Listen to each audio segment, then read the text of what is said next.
অক্ষয় তৃতীয়া, বিভিন্ন জায়গায় পুজো টুজো হচ্ছে। আপনারা জানেন যে দীঘাতে জগন্নাথ দেবের মন্দির একটা উদ্বোধন করা হচ্ছে, রাজ্য সরকার সেটা তৈরি করেছে এবং আসানসোলের সমস্ত নেতারা সেখানে গেছেন। এতে আপত্তি নেই, যেতেই পারেন। আসানসোলে যে নেতারা গেছে তাদের কাছে আমার একটা ছোট্ট প্রশ্ন, যে আজ আপনারা যে জগন্নাথ দেবের নাম করছেন, আমি যখন আসানসোলে মেয়র ছিলাম তখন রথ মেলা যারা যারা রথের সময় প্রত্যেকটা রথ কমিটিকে 25,000 টাকা করে অনুদান দেওয়া হতো, ঠিক করে রথের যে শোভাযাত্রা সেটা বের করার জন্য। আমি মেয়র থেকে সরে যাওয়ার পর আপনারা এই অজুহাত দিয়ে সেটা বন্ধ করে দিয়েছিলেন যে না, সরকারি পয়সা রথ কমিটিকে দেওয়া যায় না।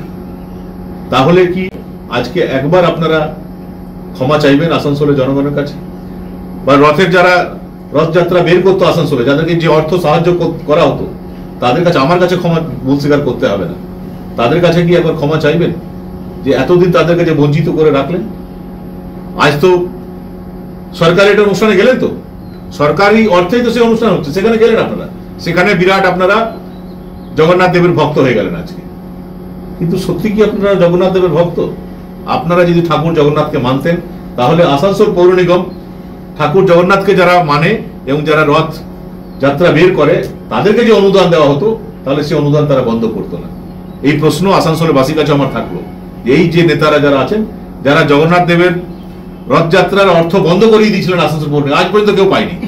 2020-তে লাস্ট আমি দিয়েছিলাম, 21, 22, 23, 24, 25 চলে এলো, আজ পর্যন্ত রথযাত্রা যারা কমিটি তারা 1 পয়সা পেল না, অর্থ পেল না। এর দায় দায়িত্ব কে নেবে? এই প্রশ্ন আপনাদের মাধ্যমে আসানসোলের জনগণের কাছে আমার থাকে।